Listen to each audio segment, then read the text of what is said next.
time, 'cause I'm already gone. So long, can you stay the night? 'Cause you're the thing I want. I know you're feeling different when you're stressed out, but even with no makeup you still stand out. 'Cause no one makes me feel the way you do now, like you do now. The way that you move your body, you make it look like a hobby.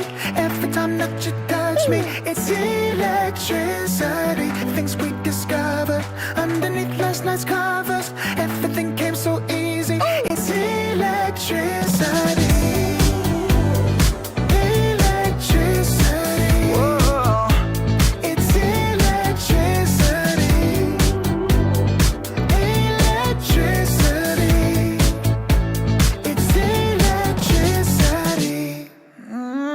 Late at night, I feel you on my skin. You're all that's on my mind. It's finally sinking in. You're it. I know you're feeling different when you're stressed out, but even with no makeup you still stand out. 'Cause no one makes me feel the way you do now, like you do now. The way that you move your body, you make it look like a hobby. Every time that you touch me, it's electricity. Things we discovered underneath last night's covers. Everything came so easy. It's electricity.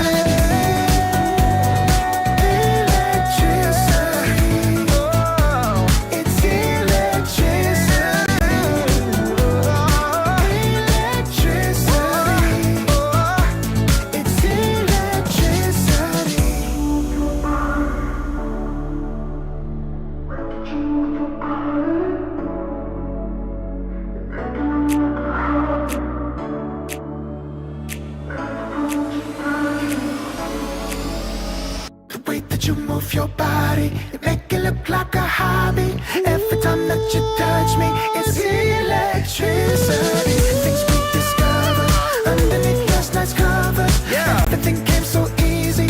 It's electricity.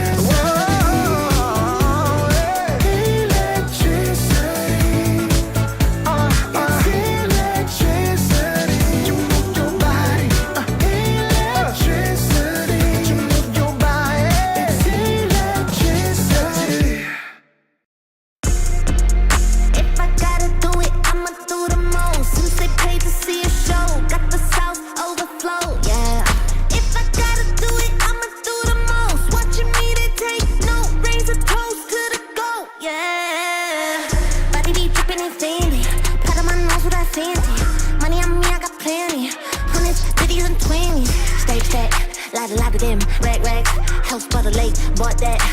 The brakes, draw back.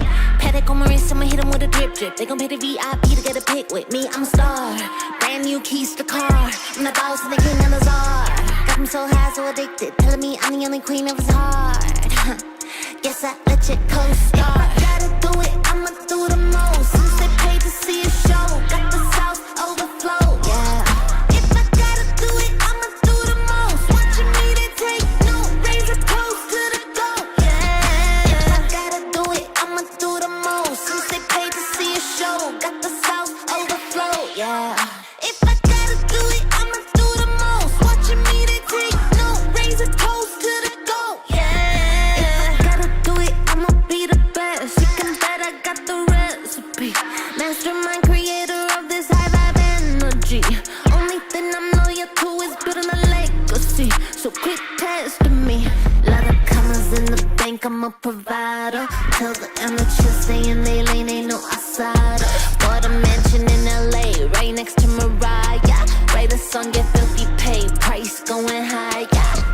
If I gotta do it, I'ma do the most. Since they paid to see a show, got the sauce overflow, yeah. If I gotta do it, I'ma do the most. Watching me, they take no, raise a toast to the goat, yeah. If I gotta do it, I'ma do the most. Since they paid to see a show, got the sauce overflow, yeah. If I gotta do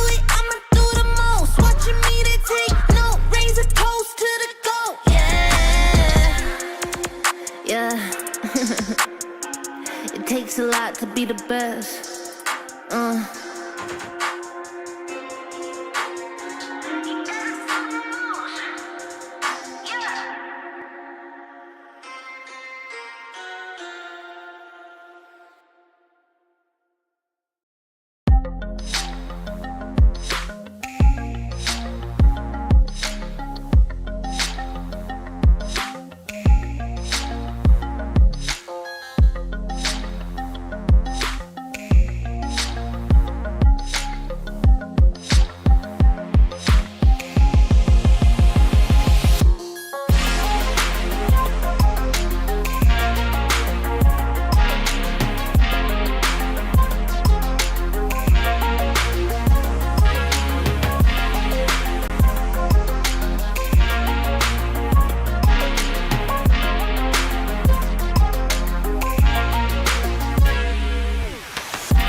Raise that level.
time, 'cause I'm already gone. So long, can you stay the night? 'Cause you're the thing I want. I know you're feeling different when you're stressed out, but even with no makeup you still stand out. 'Cause no one makes me feel the way you do now, like you do now. The way that you move your body, you make it look like a hobby. Every time that you touch me, it's electricity. Things we discovered underneath last night's covers. Everything came so easy. It's electricity. Electricity. Whoa. It's electricity. Electricity. It's electricity. When it's late at night, I feel you on my skin. My skin. You're all that's on my mind. It's finally sinking in. You're it. I know you're feeling different when you're stressed out, but even with no makeup you still stand out. 'Cause no one makes me feel the way you do now, like you do now. The way that you move your body, you make it look like a hobby. Every time that you touch me, it's electricity. Things we discovered underneath last night's covers. Everything came so easy. It's electricity. Electricity. It's electricity. Electricity. It's electricity.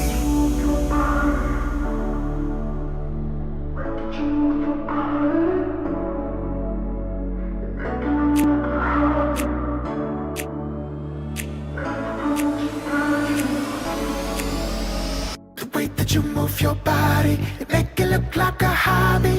Every time that you touch me, it's electricity. Things we discovered underneath last night's covers. Everything came so easy. It's electricity. Electricity. It's electricity. You move your body. Electricity. You move your body. It's electricity. If I gotta do it, I'ma do the most. Since they paid to see a show, got the South overflow, yeah. If I gotta do it, I'ma do the most. Watching me, they take note, raise a toast to the goat, yeah. Body be dripping and fancy, pat on my nose with that fancy. Money on me, I got plenty. 20s, 50s, and 20s. Stay fat, lot of them. Racks, house by the lake, bought that. Ops to the brakes, draw back. Paddock on my wrist, I'ma hit 'em with a drip. They gon' pay the VIP to get a pic with me. I'm a star, brand new keys to the car. I'm the boss and the king and the czar. Got me so high, so addicted, telling me I'm the only queen of his heart. Guess I let you co-star. If I gotta do it, I'ma do the most. Since they paid to see a show, got the South overflow, yeah. If I gotta do it, I'ma do the most. Watching me, they take note, raise a toast to the goat, yeah. If I gotta do it, I'ma do the most. Since they paid to see a show, got the South overflow, yeah. If I gotta do it, I'ma do the most. Watching me, they take note, raise a toast to the goat, yeah. If I gotta do it, I'ma be the best. You can bet I got the recipe. Mastermind, creator of this high vibe energy. Only thing I'm loyal to is building a legacy. So quit testing me. Lot of commas in the bank, I'm a provider. Tell the amateurs stay in they lane, ain't no outsider.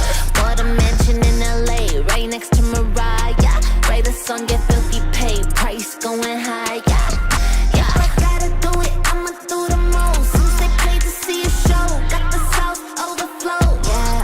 If I gotta do it, I'ma do the most. Watching me, they take note, raise a toast to the goat, yeah. If I gotta do it, I'ma do the most. Since they paid to see a show, got the South overflow, yeah. If I gotta do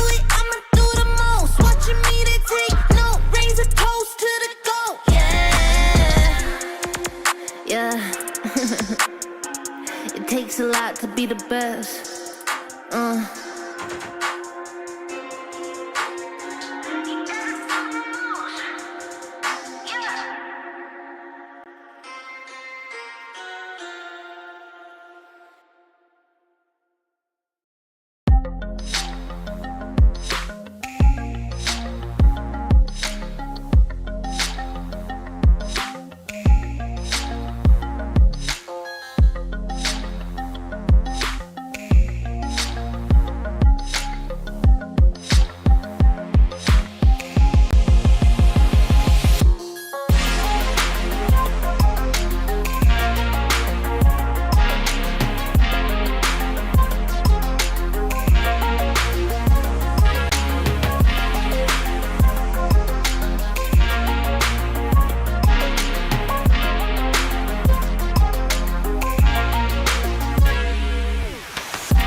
Raise that level up.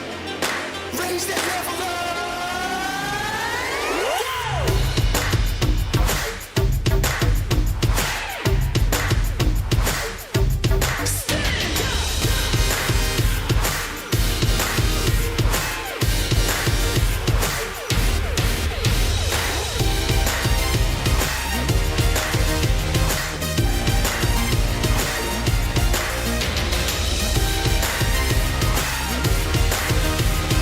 Raise that level up.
am I wasting time?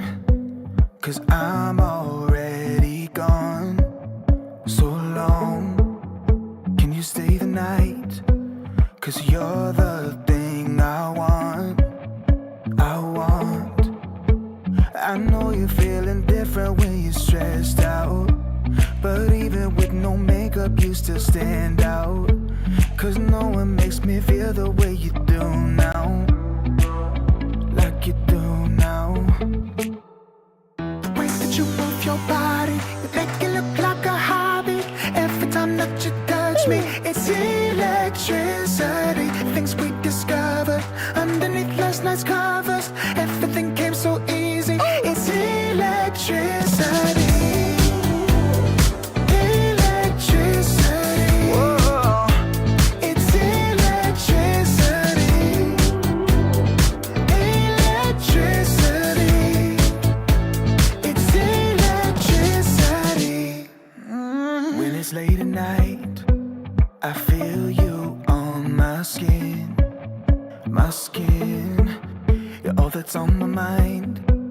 It's finally sinking in. You're it.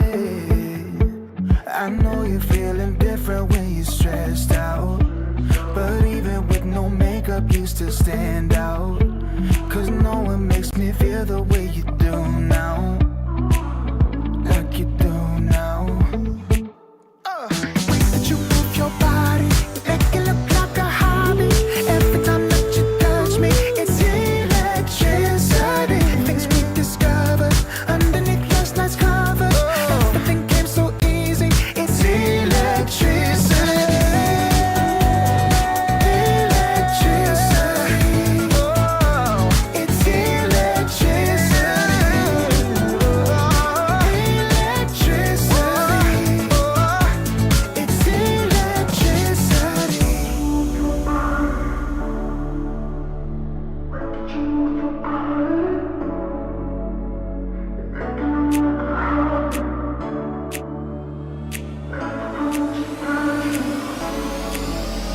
The way that you move your body, you make it look like a hobby. Every time that you touch me, it's electricity. Things we discovered underneath last night's covers. Everything came so easy. It's electricity. Electricity. It's electricity. You move your body. Electricity. You move your body. It's electricity. If I gotta do it, I'ma do the most. Since they paid to see a show, got the South overflow, yeah. If I gotta do it, I'ma do the most. Watching me, they take note, raise a toast to the goat, yeah. Body be dripping and fancy, pat on my nose with that fancy. Money on me, I got plenty. Hundreds, 50s, and 20s. Stay fat, lot of them. Rags, house by the lake, bought that. Opposite the brakes, draw back. Paddock on my wrist, I'ma hit 'em with a drip. They gon' pay the VIP to get a pic with me. I'm a star, brand new keys to the car. I'm the boss and the king and the czar. Got 'em so high, so addicted, telling me I'm the only queen of his heart. Guess I let you co-star. If I gotta do it, I'ma do the most. Since they paid to see a show, got the South overflow, yeah. If I gotta do it, I'ma do the most. Watching me, they take note, raise a toast to the goat, yeah. If I gotta do it, I'ma do the most. Since they paid to see a show, got the South overflow, yeah. If I gotta do it, I'ma do the most. Watching me, they take note, raise a toast to the goat, yeah. If I gotta do it, I'ma be the best. You can bet I got the recipe. Mastermind, creator of this high vibe energy. Only thing I'm loyal to is building a legacy. So quit testing me. Lot of commas in the bank, I'm a provider. Tell the amateurs stay in they lane, ain't no outsider. Bought a mansion in LA, right next to Mariah. Write a song, get filthy paid, price going high, yeah. If I gotta do it, I'ma do the most. Since they paid to see a show, got the South overflow, yeah. If I gotta do it, I'ma do the most. Watching me, they take note, raise a toast to the goat, yeah. If I gotta do it, I'ma do the most. Since they paid to see a show, got the South overflow, yeah. If I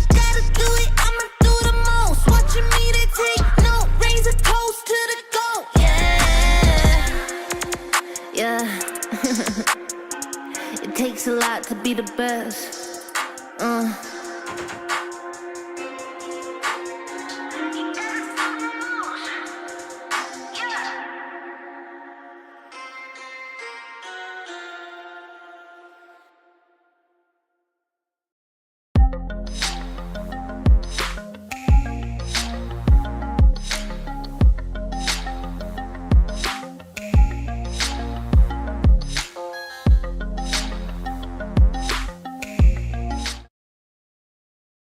After a long break, we are back with our second series of the night. Two brand new teams, Entity taking on Na'Vi Junior. Na'Vi Junior, probably an organization you'd expect to be playing in Eastern Europe, but we're going to get to see them play in the Western European qualifiers here up against Entity and Fear. We saw that first series was very dominant for Tundra. Hopefully this one is a little bit closer. Yeah, hopefully, but I think they have quite the task ahead of them. We've got a lot of good and upcoming players. Thus the name Junior, not even the main Na'Vi squad, going against Entity, which has a lot of big names on it. They've got Watson, the #1 rank player, I would say, in the world, I think. And then as far as matchmaking points go, then you got No One, DM Katatomi, Fishman, a lot of veterans here going against the team. They're not gonna have as much experience, right? Na'Vi Junior, I'd got the juice, Nico, PMA, Days, Riddies. These guys have been around, but not for long. So we're gonna have to see what they can do. And I'm sure they're great in pubs, but can they bring that experience to a real match here, or lack of experience, and kind of show what they've got? Yeah, I was just going to bring up the pubs because these guys are actually very high ranked in Europe pubs, which is still that's one thing, but can you actually bring it to the pro scene as a whole? So we do have a draft underway here. We'll see what we have in store for us for game one. Na'Vi Junior going to be on the Radiant side, Entity on Dire. And just speaking a little bit more about the pub games and kind of the heroes that they've been picking as well for Na'Vi. There is a lot of like Warden getting played a bunch as well, even trying to play like a Winter Wyvern. So it's going to be very interesting if Entity potentially done a little bit of homework and scouted out like the Dota 2 Pro Tracker. Yeah, I'm sure they have. You use every resource you have at your disposal to like get information, right? Especially if there hasn't been a ton of like officials to draw from, then the next best thing is to go check out the pub profiles, right? And get whatever information you can from that. But yeah, you got to do what you got to do to win pubs. So some Arc War and some Meepos here and there. You said they're high MR. Well, they're playing the right heroes to get them MR. That's for sure. True. Yeah, they are definitely the heroes to be able to carry those games. But again, I mean, you get them in a competitive game now. How different is it actually going to be? Where you've got synergy with a 5-man team that actually will play cohesively together. So, and so they're going to start us off with a Venge, and Na'Vi Junior. They're going to close out the first phase with a Lion. Well, you'll learn really quickly that playing pubs and playing officials is way different. And the main reason for that is going to be like the drafting order, right? In a competitive environment, there's going to be a lot more, obviously, bans that are targeted, and there's going to be different phases of the draft, where if you go into a pub, right, typically speaking, you pick 2 supports blind, and then you pick your offlane mid or offlane carry blind, and then one person gets last pick. So one person kind of gets to like pick, but even that pick is still a little bit blind, right? So especially from like a carry point of view and a mid laner point of view, there's very few heroes that you can pick in pub games in that second phase that are just well-rounded, right? So you're going to be in a different situations where you have like the perfect hero in the perfect slot in the draft that you can't learn unless you play captain's mode. You're not going to be able to do it by just spamming pubs. So that is definitely going to be a huge advantage for scrimming and having more experience in a captain mode environment just to playing the pubs. How is there like a fine line between like on a team? I guess it would probably be different depending on the team, right? But like how often they would prefer scrimming compared to like ranked games as well and just pubbing? Well, I think, are you saying like what's the balance or the ratio between the two? Yeah. Oh, I think most teams generally just play like 2 best of 2s a day. I think that's like the standard. Anything more than that, it can get a little bit exhausting because it's very important that you play your games and then you have ample time to analyze them, right? Obviously, if you play pubs and half the time they're so griefing, maybe that's just me because I'm in A. But either way, like these games, like you just kind of chain queue, right? Go next, go next. But when you get into the scrims, everyone's trying 100%, hopefully, and both teams are trying really hard, and that's where you can learn the most, and those are the replays you want to analyze. So if you overload yourself on too many of those games, then you don't have enough time to actually watch your footage. So typically, 2 best of 2s is the general standard for scrimming. Which I guess is another thing, right, that probably goes maybe unmentioned more than some other things, is like replay analysis as a team, and even just going back and watching other like, whether you want to watch Quinn or etc. what he's doing in particular matchup, or some other matchups that you need to touch up on as well. So imagine there would be a lot more that goes into it instead of just playing those games. This is a matchup that we actually brought up in the last series, right? The Ember Spirit, we wanted to potentially see. You said he was very vulnerable inside the lane, and I brought up the Dragonite as a potential response, and this is a route that Entity is going to go down here in game 1. Yeah, this is if there was like a scale, right, for what counters the Dragonite, and like a 10 is a Huskar, right? I think Dragonite sits on a nice like 7 or 7.5. It's a good compromise, right, where you can still win the lane against him, but you still have a stun, right? So in that regard, like the Dragonite is really good versus the Ember. I do like this matchup. Every time I do see it as well, it is very heavily DK favored, so it should be quite good. I don't see why DK couldn't buy a Mage Slayer as well if he wanted to. And speaking of pubs, and heroes and win rates, Navi Jr., they're picking all the heroes that I see in the pubs. Lion, Ember Spirit, Faceless Void. These are some heroes that are incredibly good to just kind of early pick in the pub and just make something happen with them. Same with the techies. So they're going to leave their offlaner for last pick. There has been something known as the fabled offlane Ember Spirit that was coming into fruition. We'll have to see if that one's going to come out. Just to potentially dodge a Dragonite matchup if they do want to go down that route. It is a possibility. Well, we can see. I would like to see it at least once, because I heard of people talking about it quite a few times and how it has potential, but I have not yet seen it in an official game yet, so that would be exciting. I think maybe caught a Divine Llama trying to play it on the offlane. I'm trying to remember anyone else that I potentially have seen run it, but see if that's going to be the case for Navi Jr. if they want to avoid that DK matchup. What do you think Watson's already looking at in regard to his carry pool here? I was thinking Nog at first, because you do see the Faceless Void. What else would you possibly want? I mean, the thing about Faceless Void is this hero pretty much kills anything in a chrono nowadays. So there's not, and Wraith King is just, I hate to say it, just a dead hero. This hero's just bad. Morphling's pretty good against the Faceless Void as well. Troll could be pretty decent too. If you want to outrange them, there's Alina. Of course, if you just want something stable, Wind Ranger, Alchemist. There are some of the picks that I might go for. And what can we even make of them going for their offlaner here at the moment? Is it just the fact that Watson doesn't see his offlane matchup, so they want to try and save his to ultra last? Maybe he feels like he even has a lot more options potentially than DM.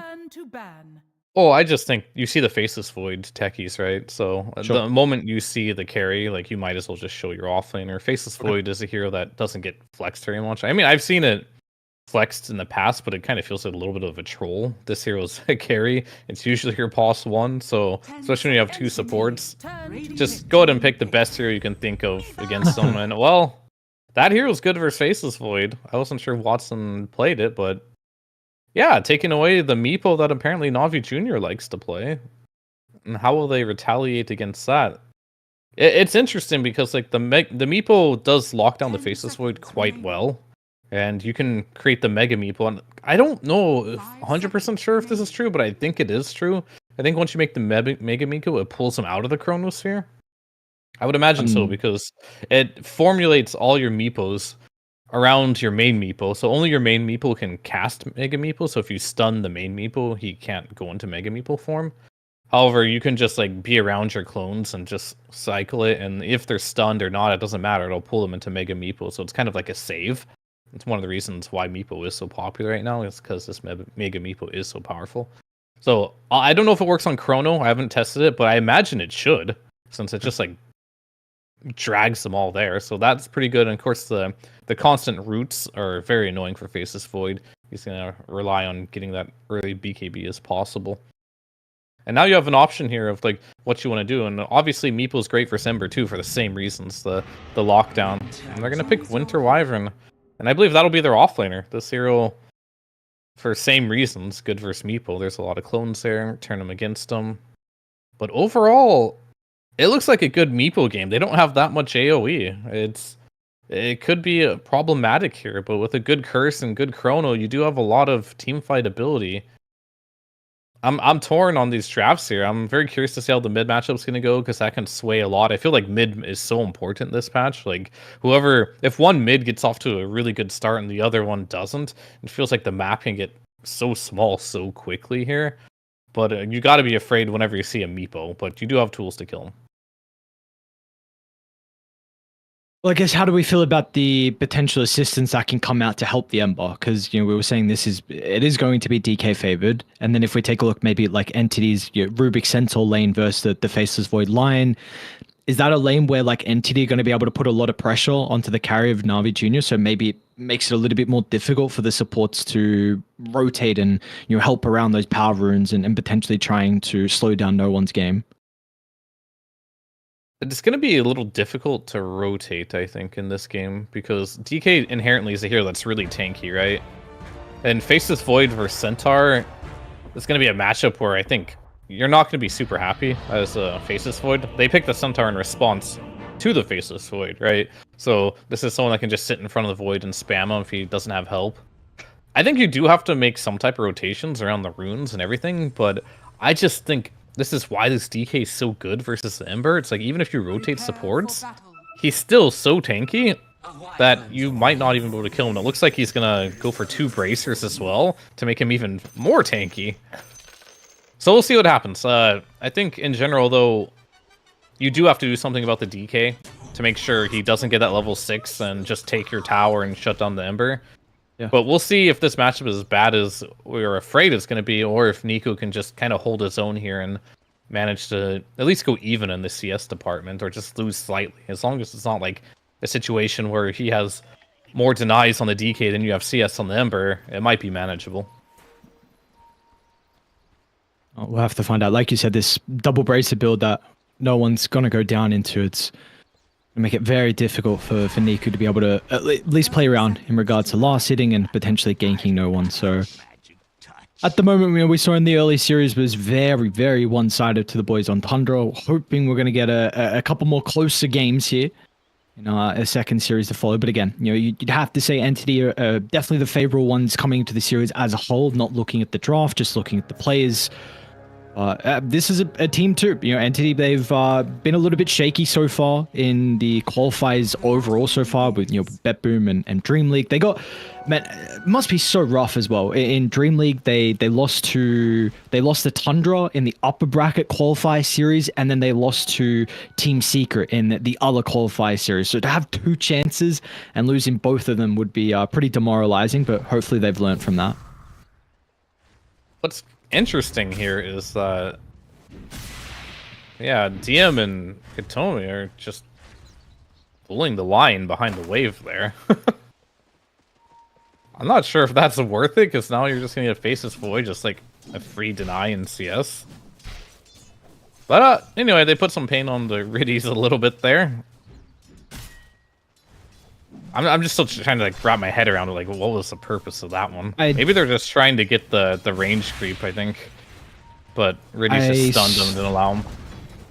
I saw DM starting to body block as well. I know there's been some people where you try and just completely body block the wave so your wave goes under the tower. I don't know I think Riddies stunned to try and stop DM from doing that. So of course he stopped it straight away. So I don't know if they were going for the range creep like you said, or just trying to mess with the equilibrium. I think that's more likely the case, that Riddies made a good play there, stopping them from doing something, as opposed to them just trying to harass the line, right?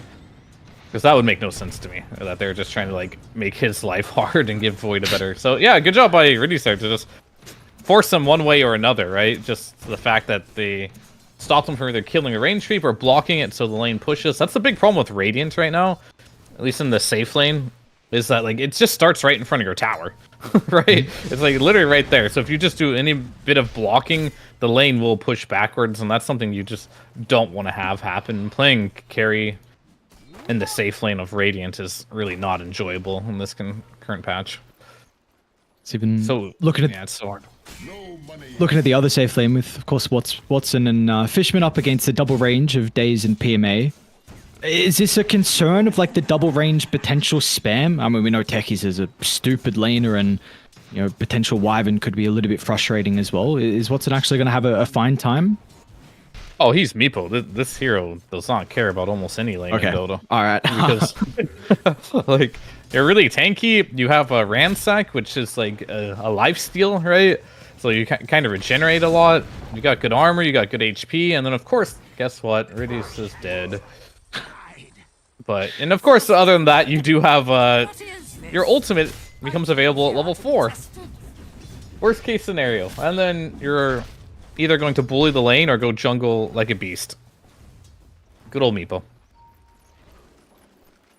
Yes, that could be potentially nice for Fishman to be able to soak up some of that experience. We'll see what, you know, if he does get the lane, what gold he wants to go into early on. Lotus time. We'll take a little bit of damage here momentarily. Daisy, we're going to try and jump over the top. The blast off will miss onto Watson. Dire's middle tower is under attack. In what mid lane, actually? Really early rotation out of Katomi, and this is going to result in a kill onto Niku. Beautifully done. I mean, this is already a super favorable matchup for no one, and then Rubrik already swings over to try and make it even worse for the mid laner and Na'Vi Jr. Yeah, I would. I know some players that would no longer play the game as an Ember Spirit if this sort of happened to them. Bad matchup plus gank. Yikes! Fun times. And then Fishman's dead potentially here. Oh, nah, he's done. That's something at least. Man, they're doing pretty well in this Wyvern Techies lane. I mean, as they should. 2 ranged heroes, as you mentioned before. Pretty strong in the laning department, especially when both those ranged heroes happen to be universal heroes. Very cool. Make it even better. Yep, the double universal lane is always very fun to play against. So that's the one lane that's going good. It's not even going well. It's going good for them. But Faceless Void is also technically Faceless Void is doing really well too. There's just that one little misstep from Ridius. Make that 2 as he gets cliffed into the high ground up there and has to TP out.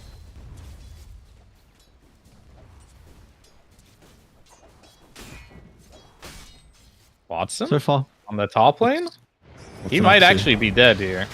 Oh, he's definitely dead. Watson playing in kind of no man's land. I mean, I guess Fishman was dragging the wave back, so didn't have the support to try and protect him. Double wave getting pushed out. Now, a lot of golden experience for Na'Vi Jr. And like you said, this double universal lane, it really going well for them at the start. And they may even be able to get another kill as well. They've already used the blast off. Nonetheless, it is a lot of harassment into the Venge, who I guess has some tangos to be able to repair some of the damage. I mean, I wasn't sure if I've seen Watson play much Meepo, so I had to do a little quick checkup to see how his Meepo is, and he's got 5 matches on it, but only a 40% win rate, so his Meepo still might be in training here. At least if side lanes aren't going too well, you've always got a mid lane to ruin their life even more.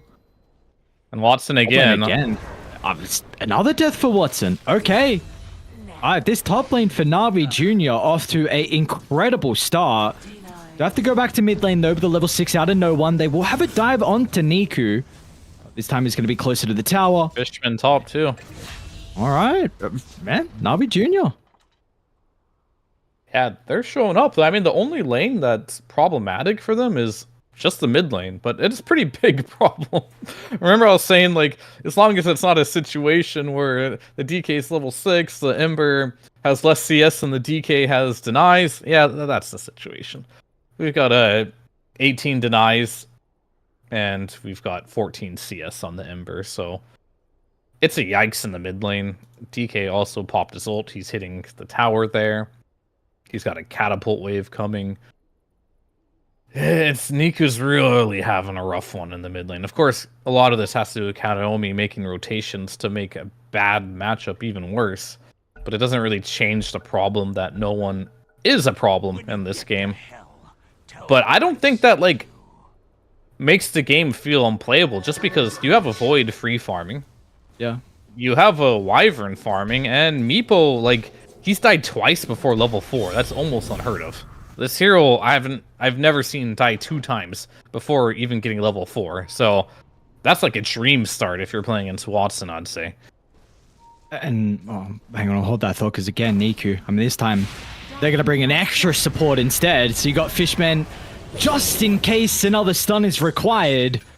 If one support wasn't enough, why not bring a second with the DD and the catapult wave still? So yeah, this is the big issue for Navi Jr. and we're really going to see how much the Wyvern can do as this game goes on, because not only are you a counter to the Meepo, but that Arctic burn % damage is going to be very difficult for the Centaur and this Dragonite as the game goes on as well. Oh, and the Meepo, especially if he turns into Mega Meepo, right? You get like a billion HP.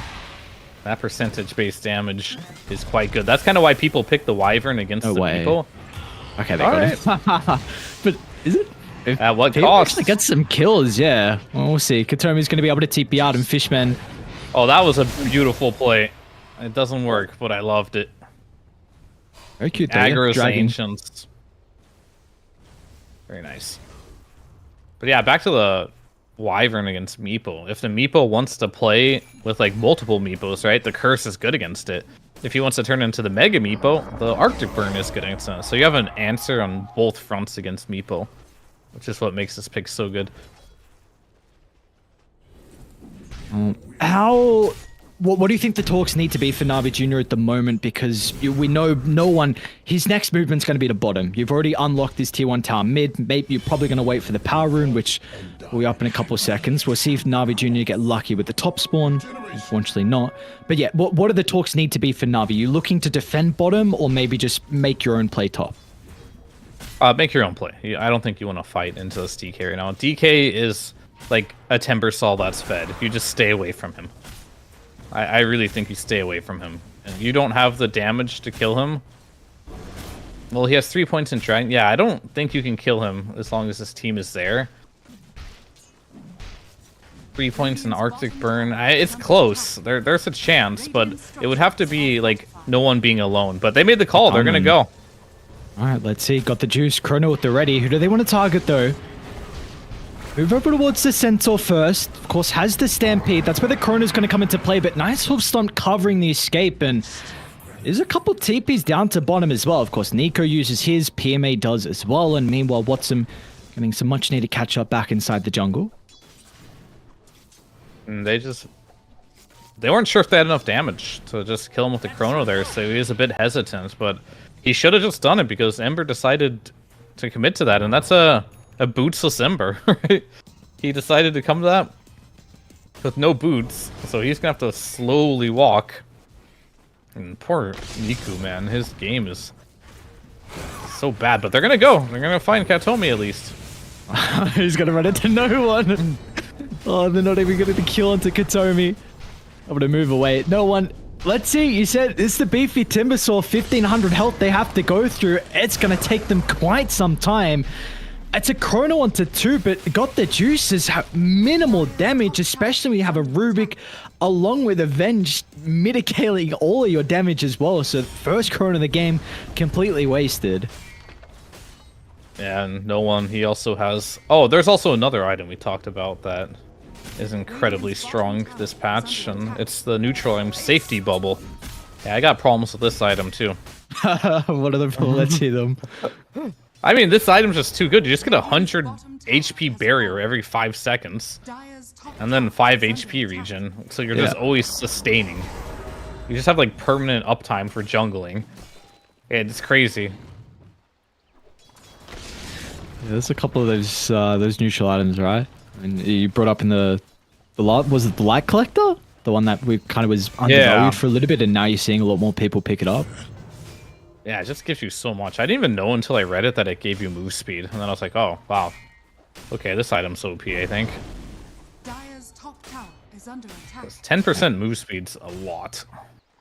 Dire's structures are Even the fortified. Whisper of the Dread too, right? 150 mana it gives you. I mean, it reduces your daytime vision, but what for increase in spell damage for a lot of people? I mean, you're definitely going to take that without a doubt. There's some very interesting new neutral Dire's items at the top moment. tower is under attack. I mean, I never take it as a carry player, but mid laners like it. Ku, are they looking to try and start this? So once again, going to try and slow down his game as much as possible, but it does mean that no one will be up top to defend the tower. So it's a 6 hours of net worth lead though. This is horrific if you compare the DK to the Ember. That's pretty much where a lot of the gold is currently, and it's rough to see the fact that both entity supports are only a couple hundred behind Niku. So this is going to be he's top 50, top 70 in the EU leaderboards. Let's see how he's going to be able to come back in a very, very unfavorable matchup. I don't know if he's going to come back in the matchup itself, but maybe he can get some pickoffs on other heroes. He's at least going to play with a little bit of fire here, doing a good job just dragging attention. He got 3 heroes to show there, but they really want this power rune. There's a trap there, and they're like, nope, we're not going to go with that. Without Lion being level 6, and he's not even that close. He just hit level 5. They need that Finger of Death to be able to do something, but meanwhile, looks like we'll have a smoke rotation from, what, just the supports here? Who they're going to run into is inside the jungle. Does have some mines nearby to act as a bit of a deterrent for Fishman. Why a little bit hesitant? I mean, Daze wants to go in. Riddies is now going to swing over to the left, but looks like it will be a bit too late though. So Daze will go down. 2 supports speeding up. Poor old techies there. But other than that, like, not much happens there. Right? But Nico in the mid lane, unfortunately, getting harassed here. And this is what I wanted to see. I wanted to see DK. A lot of DKs were going Midas in the last patch. I think you just scrap that and you go for, why not, Mage Slayer? Just pick up a Mage Slayer. Gonna be really good this game on the Dragonite here. It allows you to not only just do a lot of extra damage, but you become that much more tanky too with the extra magic resist and the passive. Big Escape forgot the juice if he can get away. There's multiple TPs down bottom from Entity. You might be in a position where you need to smoke now to get back across the map for them. Radiant, they're starting to come down with their own smoke though. It isn't Daze leading the shot. That's the person you do not want to run into. You 1800 health. The effective health you have as well with the Mage Slayer. He is unkillable with Avenge and Rubik standing behind him. So back the other way goes Navi Jr. And well, DM, he's going to jump over. We've got the blink ready to go. With the blast off and the chain control, it'll be perfect. Entity, what are we up to? 3 deaths. And the net worth on the Ember continuing to take a hit. That's the gold now required for no one's blink too.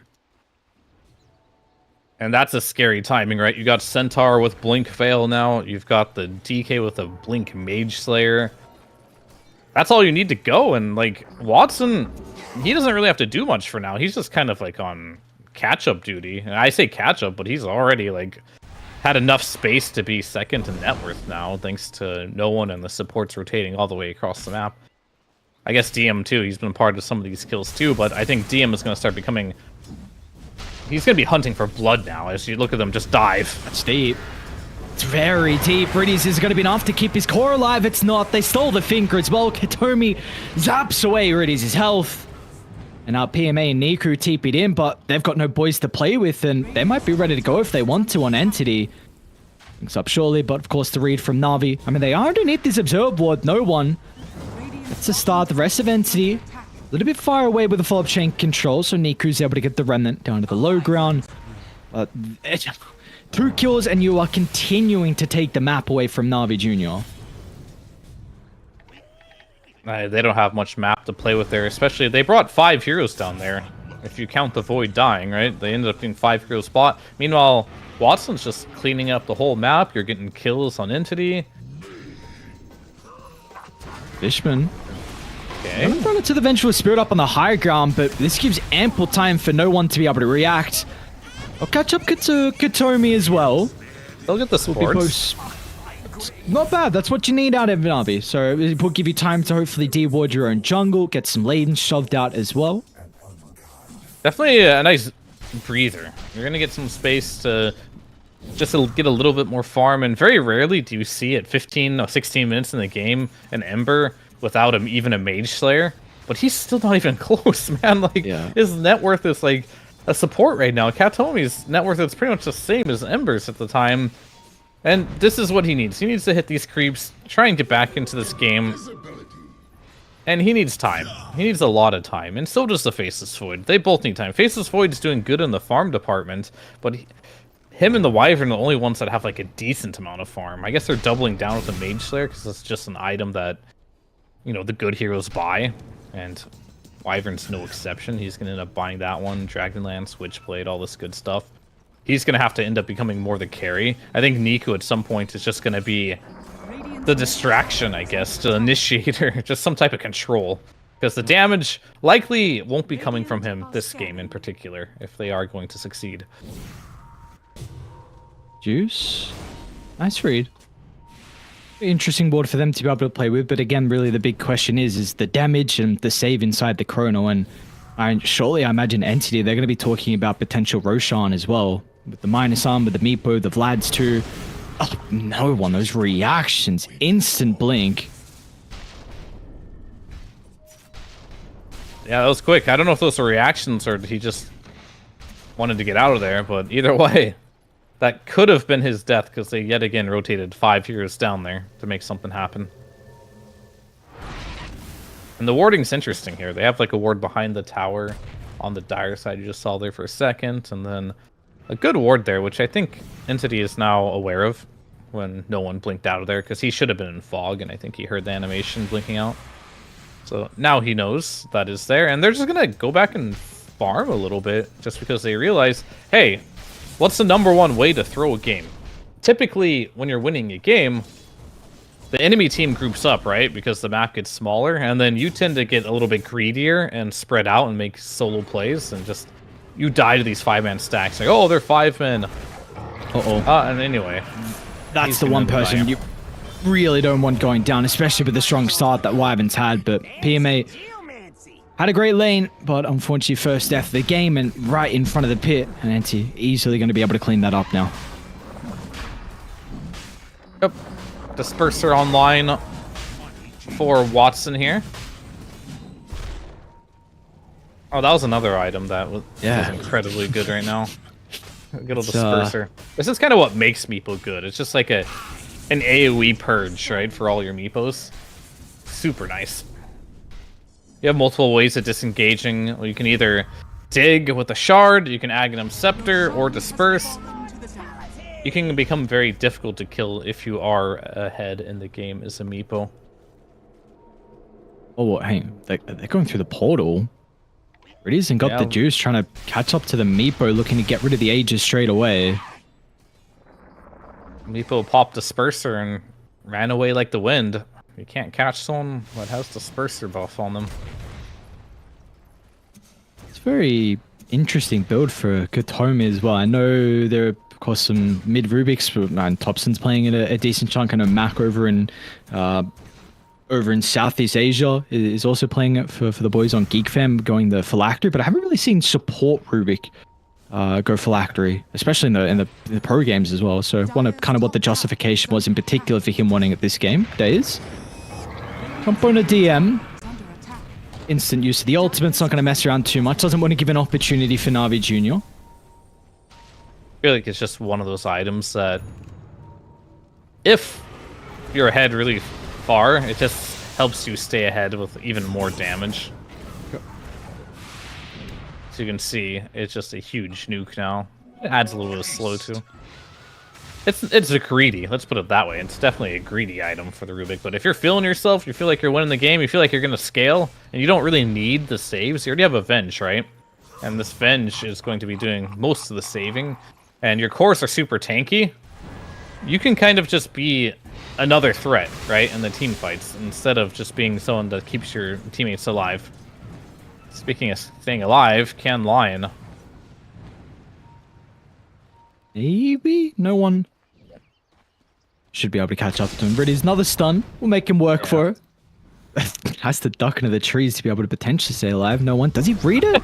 Oh, well, okay. I mean, there's another important kill happening across the map, though. Watson finds got the juice. Meanwhile, Fishman does go down solo, I believe, to Daze. But, I mean, yeah, importantly, losing the Faceless Void there is really huge for Navi Jr. It is indeed. And Wyvern... Probably dead too as well, maybe? DM Stampede in a couple of seconds. Watson. I'm going to use it. Top tower is under attack. I mean, he saved his own life by getting Sleight of Fist on the DK. And once you apply that Mage Slayer debuff, it cancels Blink Daggers for like 8 seconds. It's nice. Is under attack.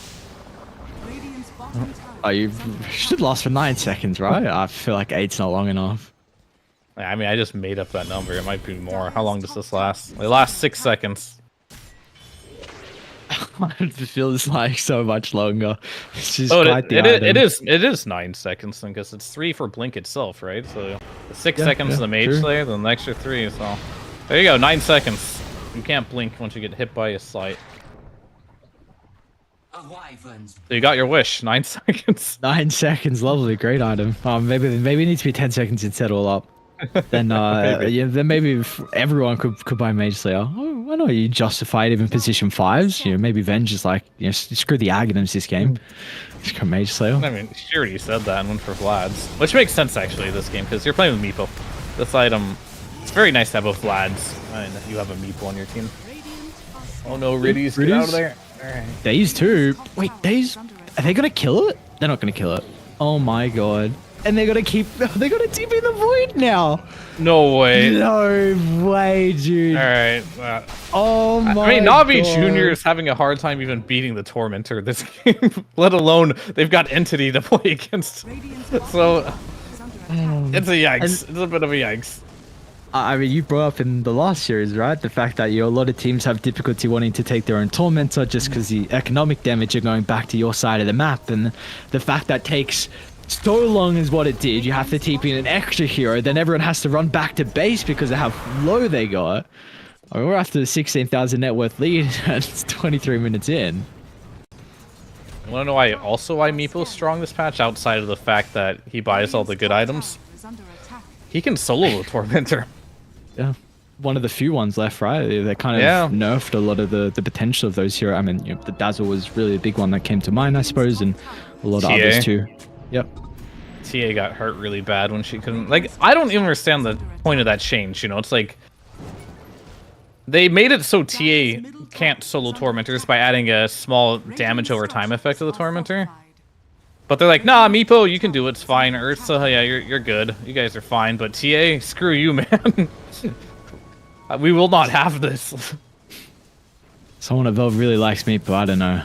Trying to keep this hero in just as long as they possibly can, and then unfortunately nerfed in the bin, and then potentially going to come back in a little bit of time. But I mean, I just don't understand. Like, it was literally TA the only hero. It was the only hero that cared about that change that they made with the damage over time, just because it kills refraction. They just really didn't want TA to be able to do the Tormentor. he may be unkillable. I know we spoke about the Arctic Burn, but 2700 health and couple of heroes standing behind you as well. So, I mean, Entity are respecting Na'Vi, though. They really only got a tier 2 tower out of the Aegis. I mean, sure, the gold has gone up pretty drastically after getting the Aegis as well, but they do not want to give this opportunity because, like you mentioned in the draft, I guess one of the big positives to Na'Vi Junior's lineup is their raw team fight power. Yeah, it is. You never want to group up too much against a Wyvern and Faceless Void. Some of the big AoEs of the game, alongside like your Tide and Magnuses. So just keep getting your gold lead. Just don't let them take the fights, as you'll kind of watch as Na'Vi Jr. walk around the map. They're not really farming that much because, oh, okay, Watson's going in though. Why not? They've had enough for waiting around and just to kill into techies and back to farming we go. So reveal some of the ward location. No one's got an orchid too. Okay, so one of the more farmed Dragon Knights that I've seen in a while. This is the most farmed Dragon Knight I've maybe ever seen. He is massive. Niku, oh, Katomi got him. Oh, then it is one form of control. And then Watson's going to be able to cover the rest as well. As meanwhile, they also get rid of Riddies. No one running into the higher ground with not really anyone playing behind him. But again, like we said, he's got nothing to fear. Teammate's going to be able to fly down to the low ground, but the rest of Entity starting to swing on over. Watson as well, jumping in aggressively. Is under attack. There's no real rebuttal in the end from Na'Vi Jr. They're going to push them away from setting up a formation to defend this T2 tower. Yeah, another objective that goes the way of Entity. Radiant's middle tower has fallen. Well, Katomi has finally done it. He has bypassed the Ember net worth. Radiant's top tower. Oh has my. That was his goal for the game, I think. Yeah, mid lane. We need to see some more DK against Ember. And like I say this every single time, right? I'm just like, you know, maybe the Ember will be okay this time. And unfortunately, this wasn't even a fair example because Katomi just destroyed the Ember that was already destroyed. So it was like, it was painful to watch. Yeah, right. We didn't get to see the true 1v1 to be able to test out like this current patch, still how favorable it really is for the Dragon Knight. But we see this is actually Fishman.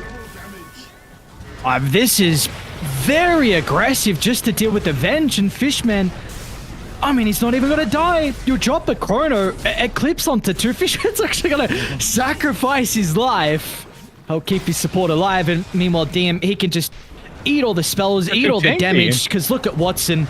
The perfect wrap around, the positioning out of the Meepo, catches the Wyvern on the back line, and now they're going to be able to close their distance under the final remaining members on Na'Vi Jr. Another instant, got the juice, and we've got more rounds of the Earthbind to catch up. Jeez, a drop. This is another beatdown, and well, it's a separate series this time as Entity take game 1. Yeah, I mean, unfortunately, I think this mainly just goes back to the point of mid lane, right? How early can you pick an Ember? That's always like the question. How early can you pick this hero? And you might own in pubs, it might be like unstoppable, but like once you play against a team that has like good counter picks and knows how to play around your hero, I'm afraid this hero just never has been an early phaseable hero. It's extremely exploitable, and that's what happened in this game. The DK, amongst many other heroes, can do this.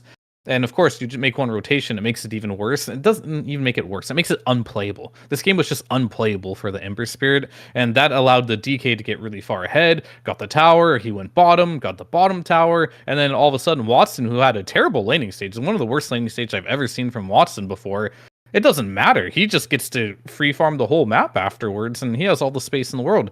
And I mentioned it before the series, most of these games, I feel like come down to the mid laner, and if they snowball, the game feels really hard. This game is like a classic case in point of like why you can't let a mid laner have such a good game.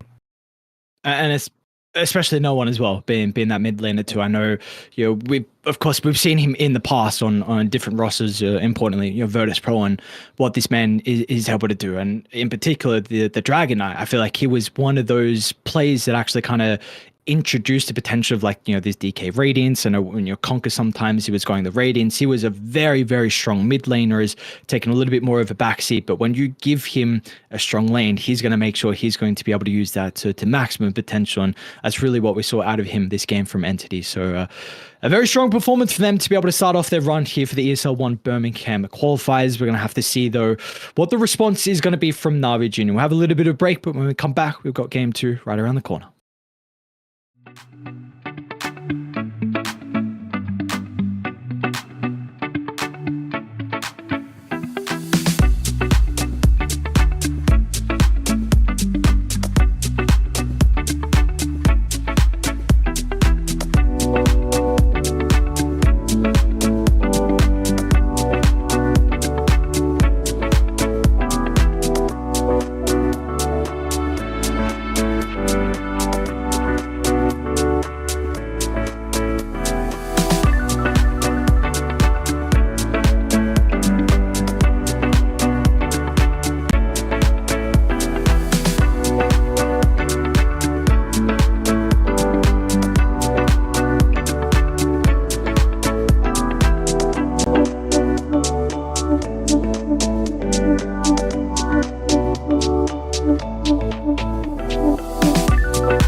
time, 'cause I'm already gone. So long, can you stay the night? 'Cause you're the thing I want. I know you're feeling different when you're stressed out, but even with no makeup you still stand out. 'Cause no one makes me feel the way you do now, like you do now. The way that you move your body, you make it look like a hobby. Every time that you touch me, it's electricity. Things we discovered underneath last night's covers. Everything came so easy. It's electricity. Electricity. Whoa. It's electricity. Electricity. It's electricity. When it's late at night, I feel you on my skin. My skin, you're all that's on my mind.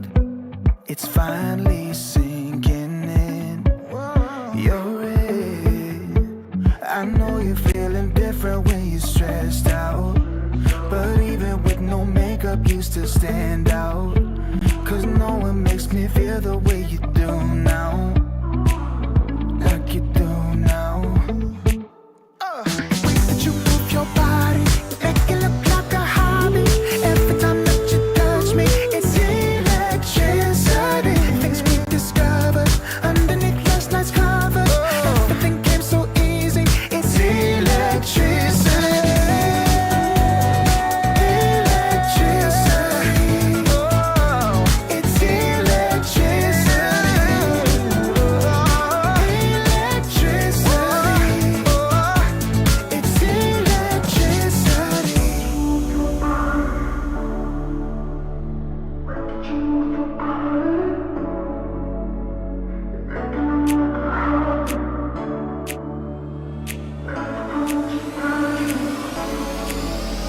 The way that you move your body, you make it look like a hobby. Every time that you touch me, it's electricity. Things we discovered underneath last night's covers. Everything came so easy. It's electricity. Electricity.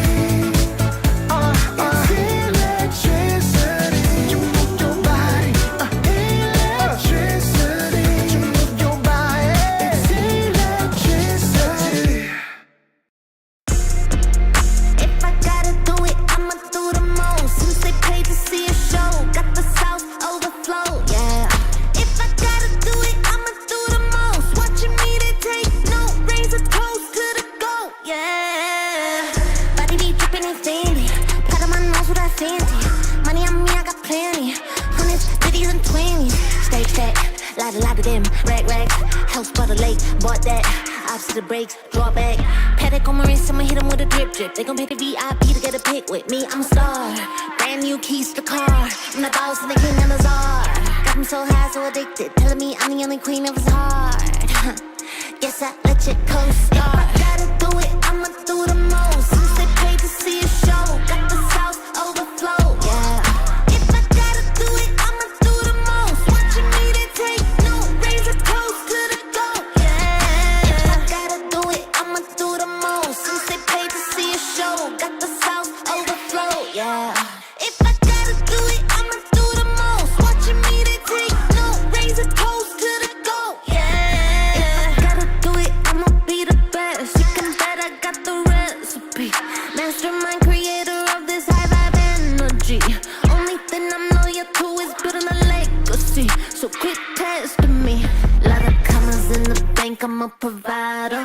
Tell the amateurs stay in they lane, ain't no outsider. Bought a mansion in LA, right next to Mariah. Write a song, get filthy paid, price going high, yeah. If I gotta do it, I'ma do the most. Since they paid to see a show, got the South overflow, yeah. If I gotta do it, I'ma do the most. Watching me.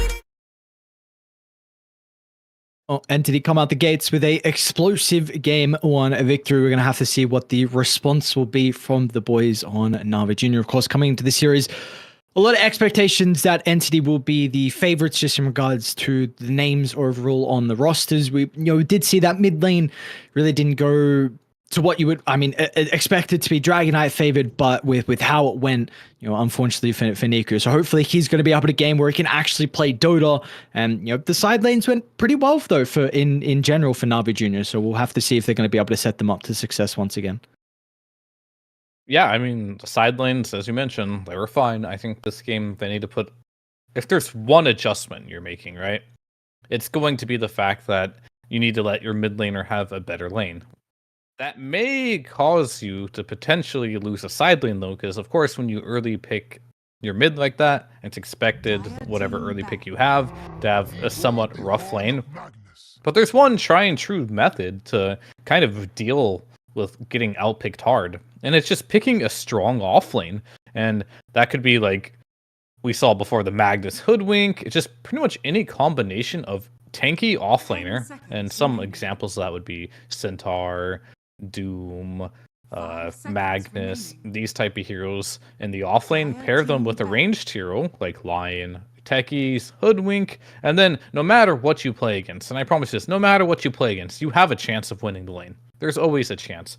But I think you have a 0% chance to win a lane versus a player who knows how to exploit mid matchups. When you pick your mid that is an exploitable mid like Ember Spirit, you cannot just outplay your way out of that one. So that is like one way to kind of like build yourself a stable draft. And that's kind of why we're seeing Entity picking up the Magnus right away.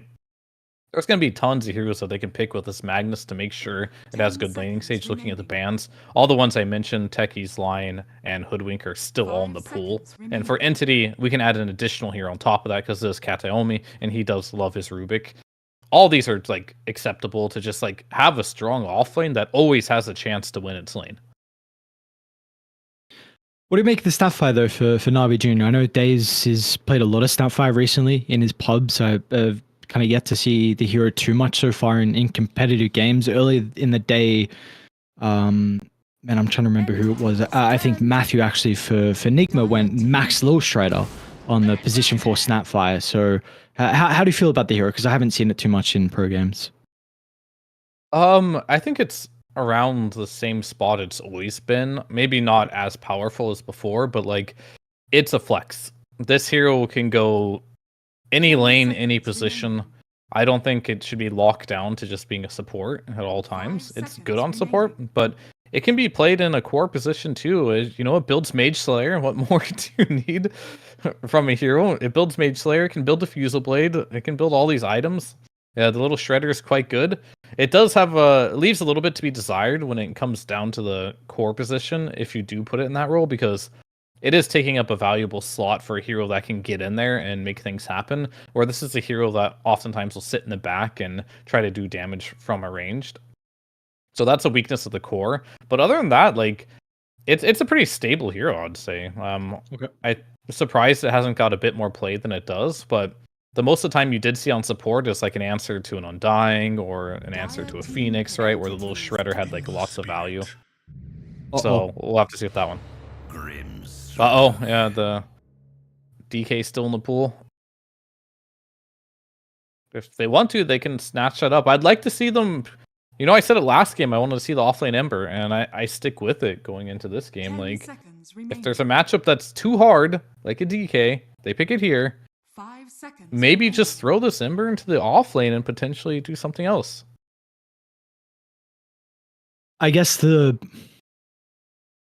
nice thing with the Navi Junior draft is the fact that you do have the Grimshark to enable the Ember, and I think that the Snapfire too, like these are two kind of supports that are going to get a lot of value out of the Ember being up in their face, and a lot of synergy with Inkswell. But you are once again going to be going into a very unfavorable matchup in the Dragonite, so we're gonna have to see a bit of a different response to deal with it this game. And there was something I didn't really like about the last lineup that I saw from Navi Junior as well. It felt like Mage Slayer, right? This one item had too much value last game because they had all magic damage. And I feel like you're going to run into a similar issue this game. Right now, all your damage is Dire magical. team ban. I mean, we're gonna get some physical damage, which is good. So this Troll Warlord pick, it is a hero that I do think is really strong in this patch right now. It can lane against the Magnus. It is pretty good versus DK too. Of course, DK, yeah, you're tanky and all, but I don't think you're tanky enough to deal with like a really farm troll. Not really good versus Batrider, and Hoodwink is also quite annoying for you. But there is no perfect hero in Dota. That's just going to counter all 4 of them. He needs to worry about his laning stage. Troll's good in lane. It's going to give potentially Grimstroke or Snapfire, whatever those supports are going to be, a strong laning partner. So yeah, it's a stable pick. But of course, yet again, you're going to have Watson, you know, the last pick here, and you're going to give him whatever he wants to counterpick you in this particular game, and he's even going to see his lane matchup pretty soon here too, I believe. So what are you considering when you are matching up against a troll? Because like you've said a lot now, with this hero, he pretty much beats everyone in like a 1v1. So are you even ranged? Okay. Yeah, you want to play ranged heroes. You want to play like these Lenas, the Arc Warden, Drow Ranger, these Hurricane Pike specifically heroes are really good because when he runs at you really angry and you pike him backwards, he's pretty sad.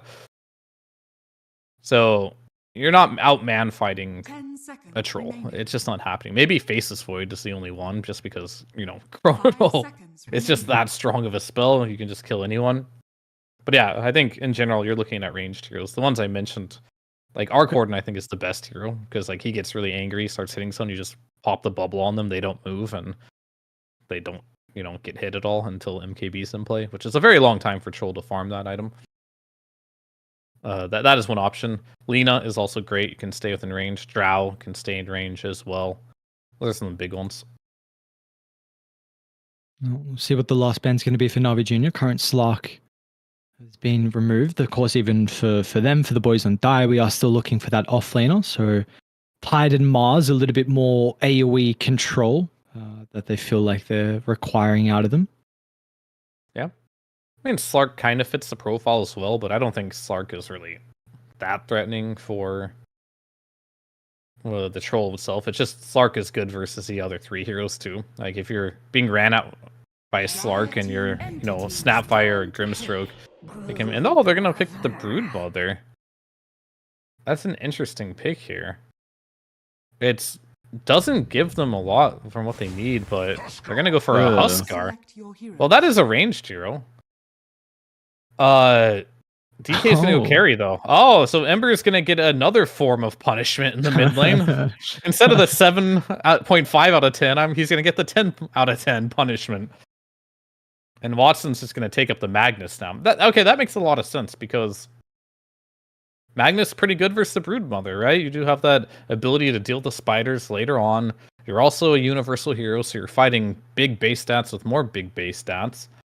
Pretty good. DM, he's going to go in the off lane with the DK, and it works. And I think a lot of the heroes I did mention that I would like to see for Watson, a lot of the ranged heroes aren't particularly good against a Broodmother. Because like the Arc Warden Drows, they don't really want to play against Brood, so they're just going a different approach here. And Nico, good luck this time. If you thought last game was hard, oh no, you're playing against an even harder matchup. Oh god, so we saw as well with the supports rotating last time. Importantly, it was Katomi. So we'll see if he once again is going to look to move. A lot of that's going to be dependent on, you know, potentially some of the early levels out of DM, how many points he wants to go in Dragon Blood, and some of the early sustain as well in regards to those items. So yeah, Niku once again is not going to have a fun time, and we'll see what they're going to be able to do with their side lanes, because those, you know, that was definitely the shining spot for Navi Junior in that game one, was that importantly their off lane went incredibly well, being able to shut down Watson with those 2 deaths, but you know, their safe lane had a pretty good start, but they weren't really able to use it too much. It could still definitely be the case, right? When you do see a hero like Broodmother paired with, yeah, it looks like a Daze is their pos 4 player, so it's going to be with a Snapfire. This lane has potential to do some work here, but Magnus, he is a very tanky universal hero, has very high strength gain. Obviously going to be building a lot of stats, increasing his strength even further. So, and you have Skewer. I don't know if they're going to be able to kill in the same manner as they did in the last game, But it's always a possibility, and the lane is strong, and then going to the safe lane of Na'Vi too, Troll is always a really strong laner, and he's going against the DK Hoodwink lane. This is a matchup where I'm not sure if they can really punish it, but they can try. I'm actually a little afraid for the Troll and Grimstroke lane, just a little bit, because Grimstroke is typically a pos 5 that doesn't do well in the laning stage. It doesn't have very good right clicks, harassment. It's like all in, go for kills, but how can you all in go for a kill on a Dragonite? This hero is just generally too tanky, so we'll see how it goes. But I'm very interested to see the off lane of Na'Vi Jr. here go against Watson yet again. Glad we're at least at a stage where the Broodmother is way more situational, where there's been multiple tournaments where this hero has been picked up at such an early stage, so we don't really get this hero too much at the moment. And I mean, PMA is level 29 Brood, so very, very comfortable with it, but we're going to have to see how it goes in a competitive setting. Yeah, it looks like they're going with their comfort here as well. Grimstroke, a very popular hero of last patch. Don't see it a lot anymore, but Riddies as well, rocking the masterclass on this one. It looks like they're going back for some comfort for this game. Wait, are you surprised we're not getting the Grimstroke as much? It felt, I mean, the only thing that changed, right, was just, I mean, the cooldown on Soulbind got increased a little bit, and the Inkswell damage heal bonus was decreased by 10%. Do you feel like that's enough? Because, I mean, the hero still provides a lot. Yeah, it does provide a lot, but it doesn't provide what you need, and then also Mage Slayer, I feel like, does a number to this hero. Okay. Everyone's just so tanky now for a hero that has to burst. And we see a lot more importance on the supports. Either, like, Katomi, most likely he might even buy his own Mage Slayer. Like, support's buying Mage Slayer. It's revolving around that too, but support's having more reliable stuns, like the Lion. I think hopefully we will have an opportunity to cast one of the OG games, and that's where I'll potentially bring up the Mage Slayer on Hoodwink, because there were last 4 games that Ari's played on the Hoodwink, he went Mage Slayer all those games. He played multiple beforehand, but it seems like he's kind of found this idea on the itemization out of this hero, and it doesn't really matter what game he's in, he goes for the Mage Slayer regardless. So I'm very intrigued if that's just his own read, or if other people are going to follow suit as well, because I think he's the best Hoodwink. So wonder if Katomi's going to do the same thing or not here with the Mage Slayer. Yeah, I mean, we'll have to see. I used to think Ari was the best Hoodwink too, then I don't know, I saw Hoodwink just, who was that? Something, what was his name? Something Class. 9 class?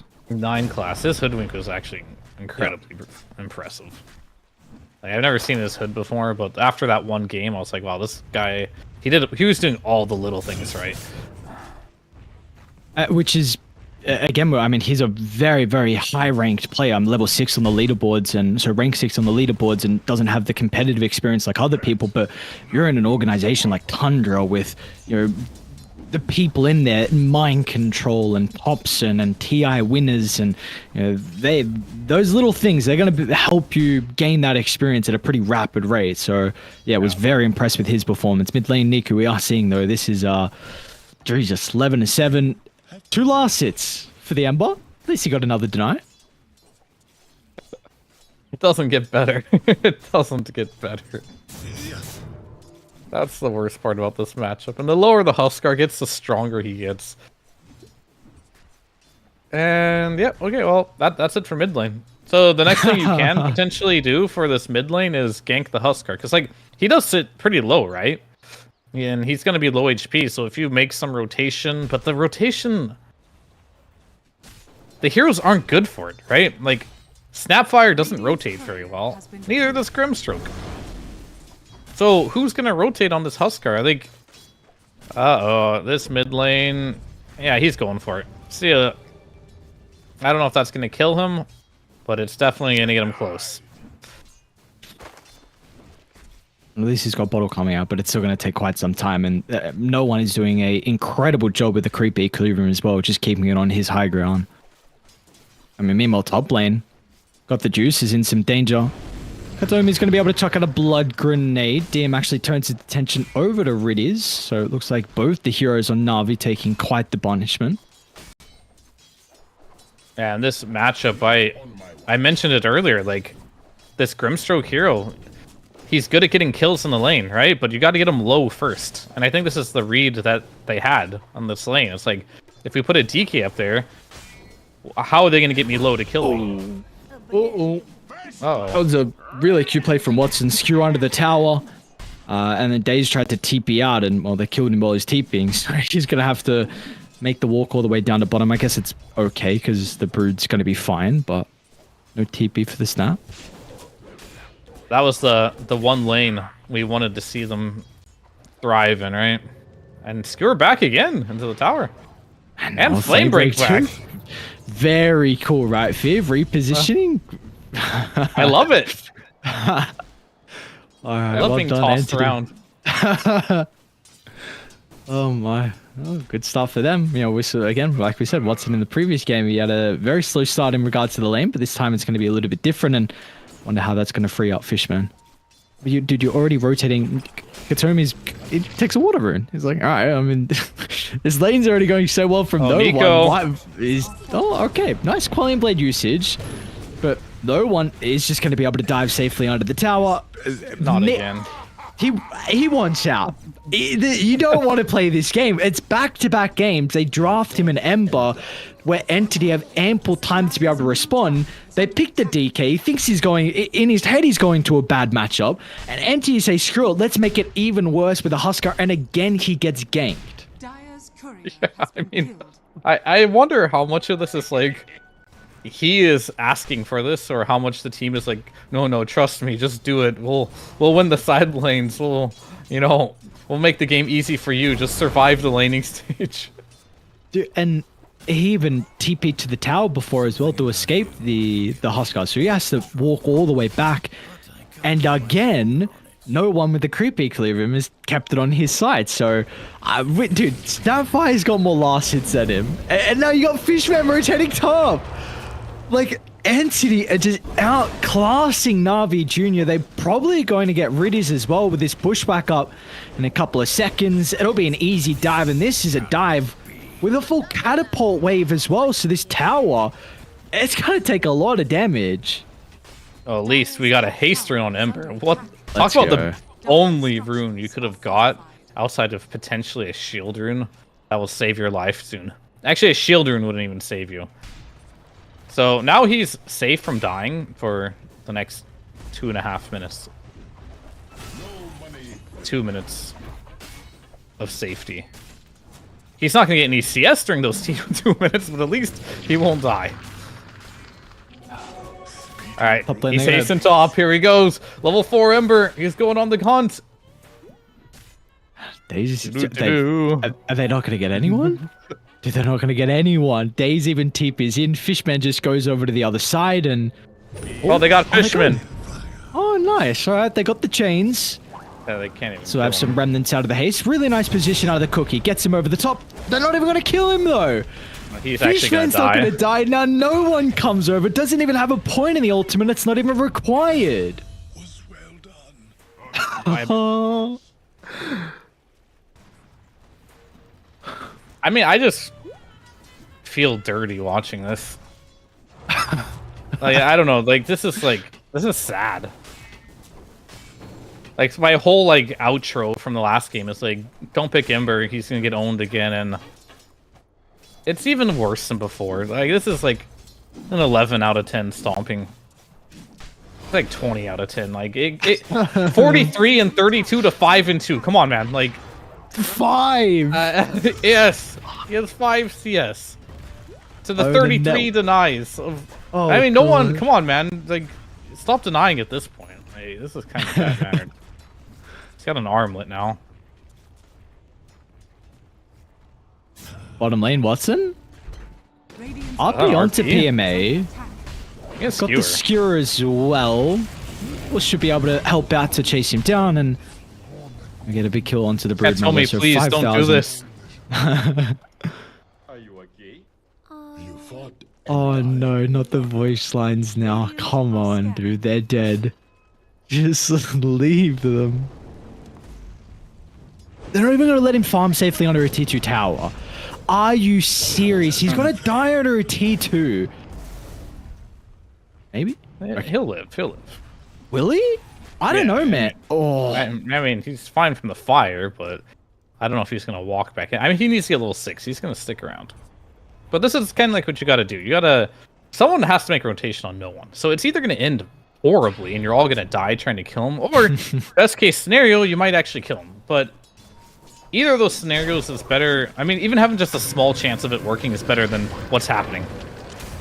it's a nice attempt onto Watson bottom lane, but it might not be enough to get the kill into the Magnus. All the stats that he's brought out with his items and a good old safety bubble keeps him alive. An Entity be able to clean up as well. They'll get rid of his days, snipe Zakari on his escape. But yeah, I mean, you put all that emphasis, all these resources down bottom to try and get the kill onto Watson, and he doesn't go down. Tower is under attack. They got to do something, right? Because it's 6k net worth lead at 9.5 minutes. It's almost insurmountable, I'd say, once you see 7k or 8k before 10 minutes. I'm not sure what your play is at that point on the map. Because you saw last game, right? Like, everyone's just too tanky to die. And that's kind of like a similar road that we're going down right now as well. As it looks like we are going a Mask of Madness onto Watson, though, so... Instead of him going a tanky item, he is going to go for an item that is reverse tanky. It's going to make him less tanky, but it will make him farm faster.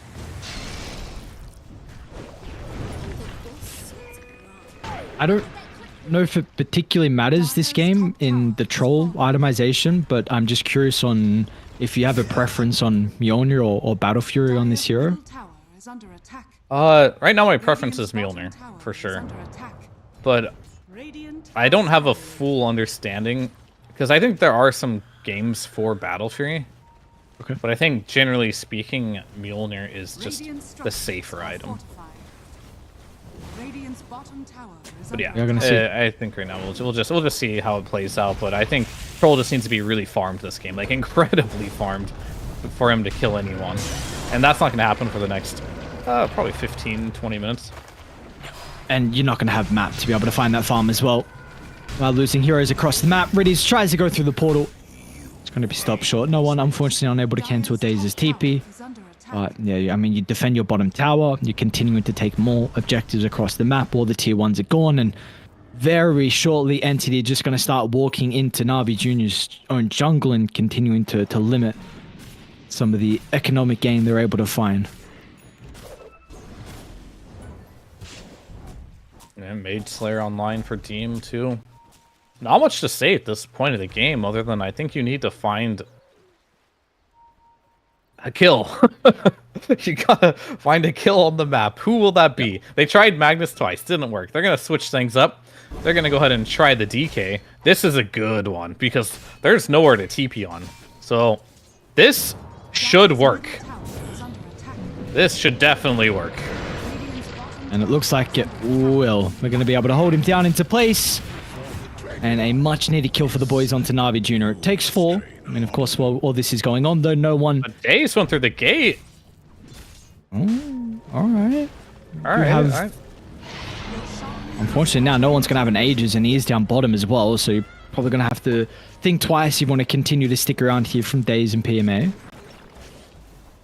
Is Huskar the last hero in Dota that can solo Roche? He might be. I mean, Ursa can, but not nearly as fast, right? I mean, not like pre-15 minutes. Yeah. I don't think any, yeah. I mean, Ursa wouldn't even be able to do till maybe like Ursa 20 or can't do something it. like that. Yeah. How many has there been? Huskar, Ursa... Meepo used to, but Meepo can't anymore. And Ursa was able to. I think Huskar's the last one. Speaking Anyway. of Huskar, we'll run straight into Daze. Well, Fishman also eats a bunch of spiders, so they're going to be able to cancel his TP. They've got the damage to do so. PMA is able to get a little bit closer towards his BKB. This is a first item BKB on a Brood Mother, though. Yeah, he's going for it. He's not even that close, though, unfortunately. Wishing he had that one a bit sooner. I think Watson is just role-playing Sven this game. Just Mask of Madness Echo Saver. Radiant's Why not? middle tower is under attack. Probably a blink dagger after that. Speaking of Watson, does he Oh, land any the RP? spells? Yes, no Low mana. ground. Very awkward. They're just going to surround PMA. It's not going to matter now. Nowhere to run. We have 4 years. Up in your face by the secret shop. Dude, they're even going to take the wisdom rune away. They will at least, I guess, snipe. Nico, alright. I mean, the Ember needs all the experience he can get. This is a bit ambitious. Looks like he'll also be able to get the stack too. It'll be slow, but he'll do it. In a similar situation as last game here, where Katomi is higher net worth than enemy mid. I'm getting deja vu from this game. And Nico just left without even finishing the ancient stack.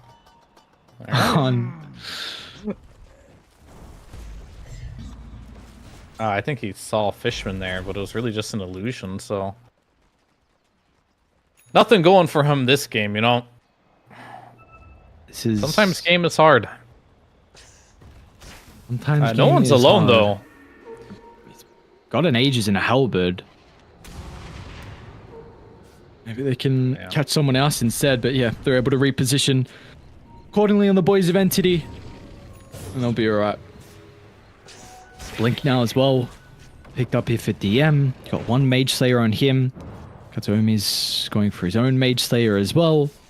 The map is continuing to shrink. I mean, you get a decent timing out of the Battle Fury here for the Troll Warlord. But he's going to need still a lot of time to be able to get to the stage where he might be able to take over. Yeah, big rotation coming out of Entity here. Fishman. The high ground. Gets scouted out momentarily. This is a DK Blink rotation. And they're going to make the jump onto Niku. They go. Be able to dodge some of the damage out of the sharpshooter. Fishman didn't want to hold him down with a lasso. And as a result, Navi Jr. they will be able to get away. So that is that blink reveal. And they're not going to get a kill off the back of it. Watson is already starting to set up top lane, though. Got the juice. Miss out on the shockwave. Watson should still be able to catch up, but with the TP shown, it gives an opportunity for Navi Jr. to run down these remaining members inside their own jungle. They'll kill off Fishman. You're not going to be able to touch no one, though. DD. And nice reaction is going to be able to get that jump away. So at least you're able to get one kill onto the support on Entity. Watson just needs to go hit the creeps until he has a blink dagger. Once he has a blink dagger, they can do so much more on this map. But until he has it, I think they just chill. It's not like they're losing money by farming, right? They're going to keep gaining money. I think they're just really trying to get as much as they can. I'm not sure what happened there, as no one is just... He has no fear in the world. He's got an Aegis, he's Huskar, he's got a DD, and he's got another kill. What do you do about this Huskar? I'm not sure. But just farm your blink on Magnus and just support no one. He's going to win you the game. All you have to do is just stun heroes for him at this point. Were you ever a Huskar player?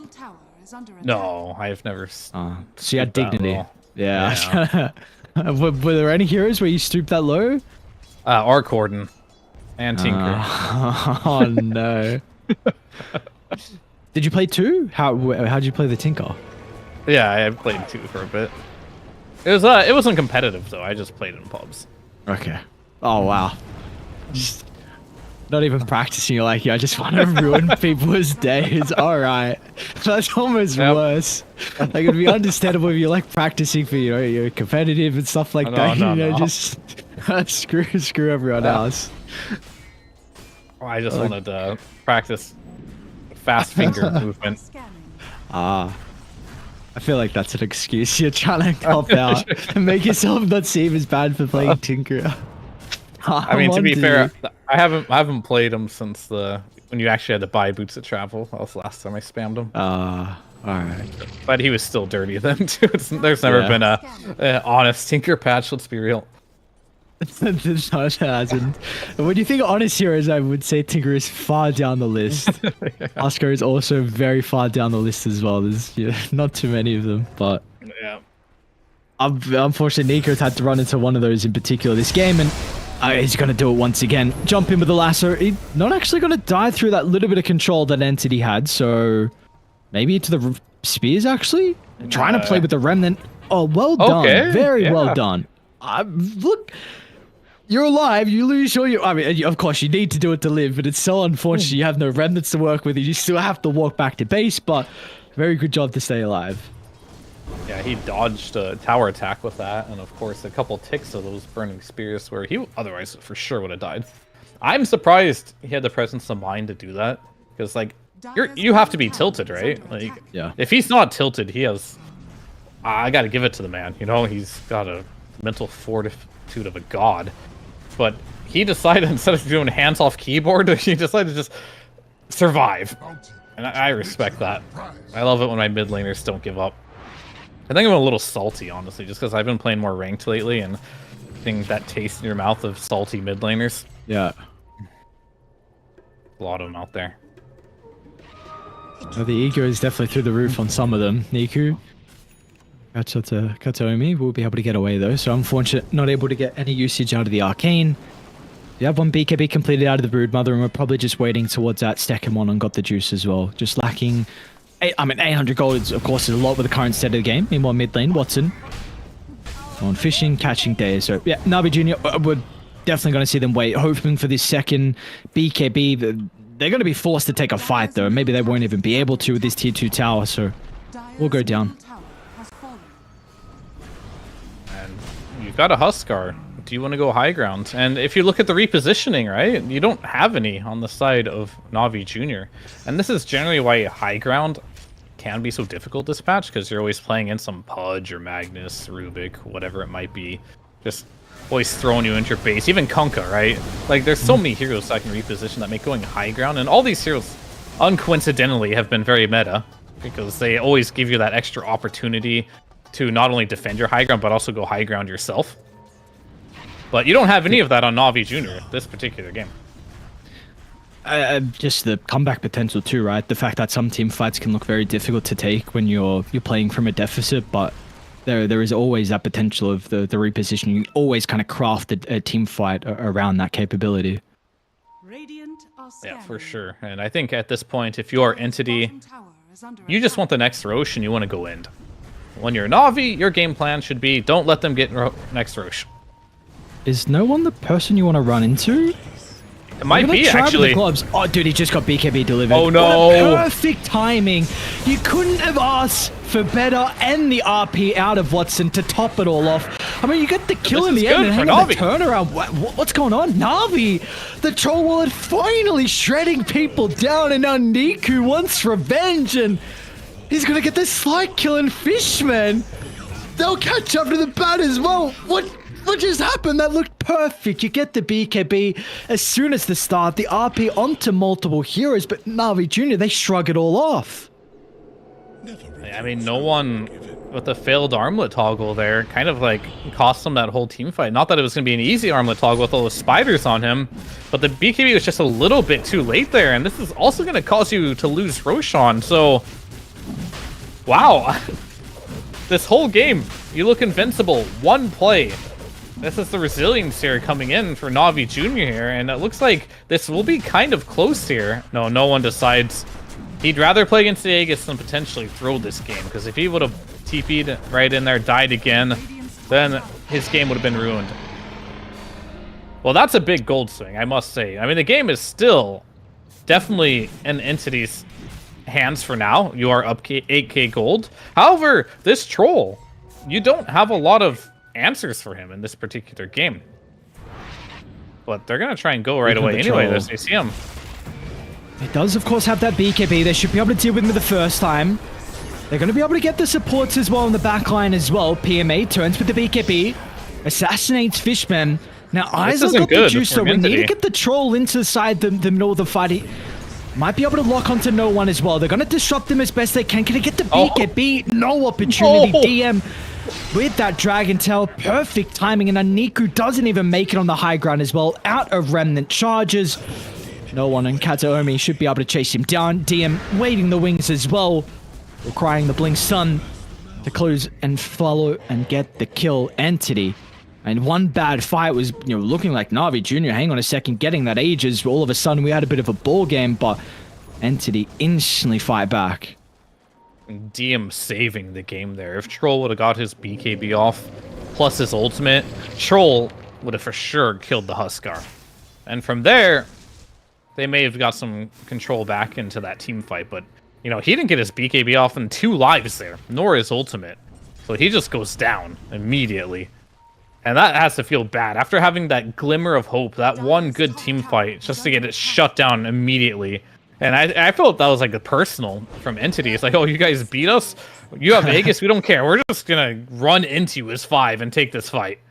And it worked out. So I don't know if that's a worse feeling where you're getting absolutely slumped, and somehow, like some miraculous way, you 5-man wipe, you get this glimmer of hope, and then you just absolutely bomb out next fight, and all of a sudden you're just back in a position where like, all right, we're totaling once again.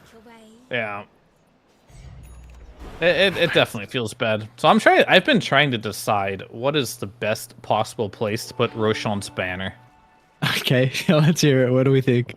And I think the position they have it right now on your tier 3 is the best spot, because that is like theoretically the hardest. I would even put it a little behind the tower, I think. Like the buff does have a timer on it, as you can see, but normally you see people just put it in the middle of the lane and it just gets killed immediately. But like you get 1 lane of mega creeps for a very long time if you do this method, because how are they going to go up there and kill that banner if it's by your tier 3? It's really hard. Now, is there a preference of in the mid lane though, or top or bottom? Because the thing with mid lane is it's just closer. I mean, you're gonna have DM that timer for longer. 1 second. DM's using his illusions to get rid of it, and he successfully did so. So good for him. What is the best lane to do it in? That one depends on the state of the game. I would personally probably say mid lane might be the best. That way your mid is just always shoving in. But if That's changed. Stops Watson from being able to get the skewer back. This could be a decent position to take the fight. Watson will get out of the base. They don't have no one down here, though. And they're chucking with the glob as well. Nico in the front line, taking a fight without your Huskar. And Daisy gives Nico a tip. It's like, hey, you're still providing value, brother. Yeah, he definitely is. And he did it. He finally overcame Katomi's net worth in this game. Not by much, albeit, but still. Good 500 gold ahead there.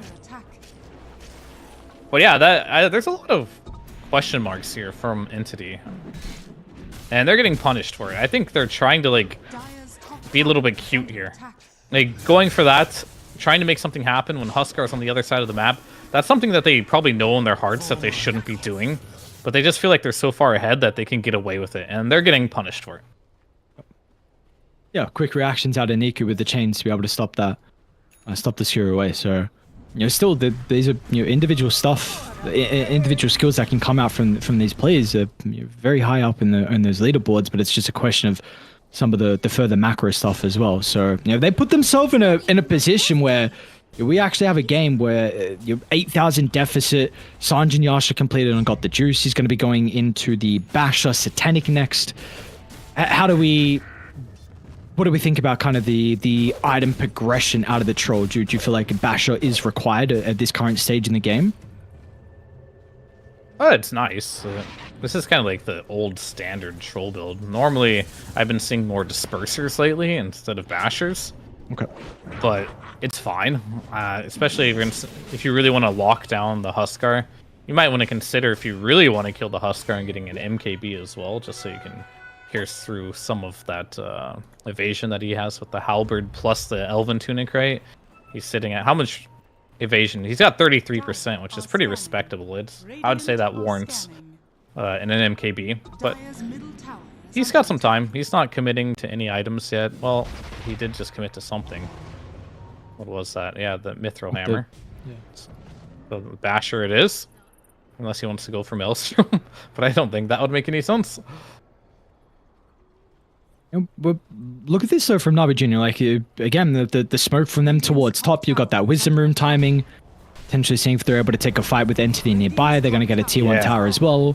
So they are. You know, yeah, that's the thing. I was going to say at least one nice thing is you're starting to make some moves across the map. You're not just sitting back and idly dying. You're trying to get out and still put the pressure onto Entity. But like you said, the base is really the big thing. So you will be forced to come back now thanks to the Dragon Knight. Yep, slowly but surely chipping away at your tier 3s with these illusions. Dire's bottom Always tower a good is under time. attack. What was the change they did? There's something that they made. They did nerf. I don't remember exactly the figure, but The damage to the yeah, I buildings believe so. Yeah, it was ridiculous. So I'm glad they did that because it was disgusting Dire's bottom tower. before when you had this man tags build. I'd still say it's so dumb as what we're seeing.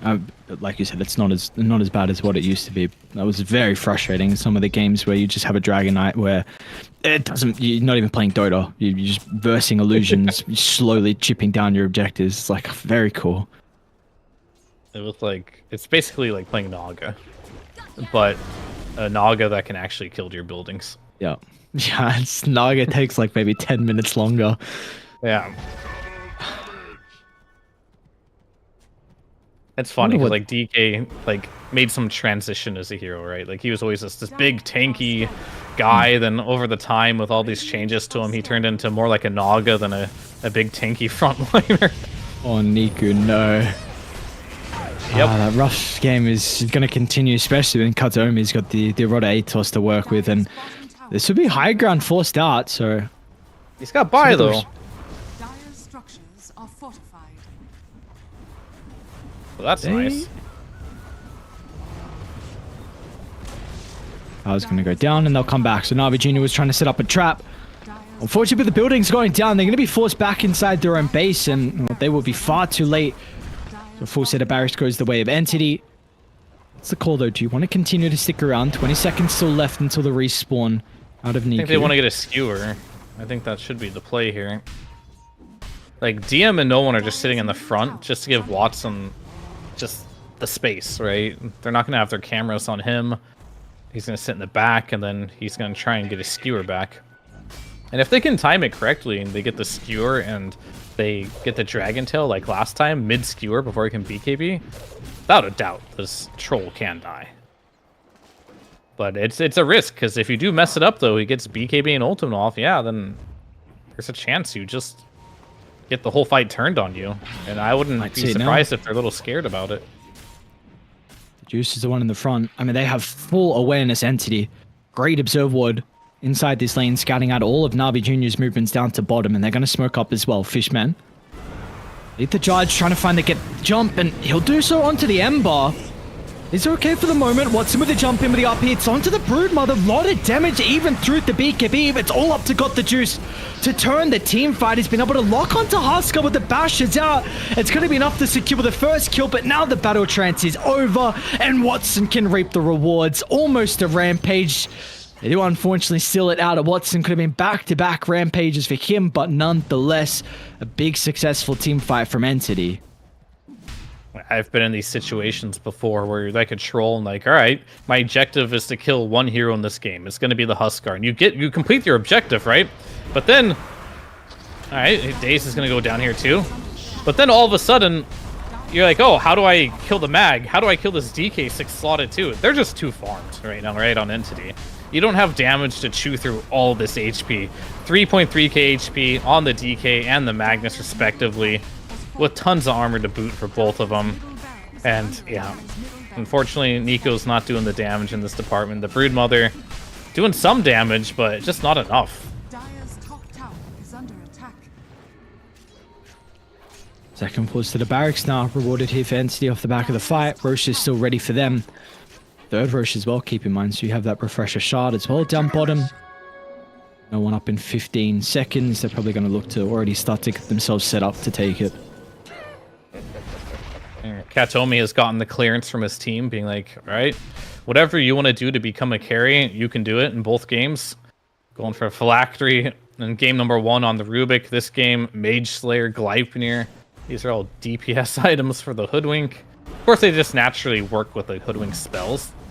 But still, in the past, we've seen Hoodwinks go for, you know, drums or greaves, some teamfight items. Deciding to just scale.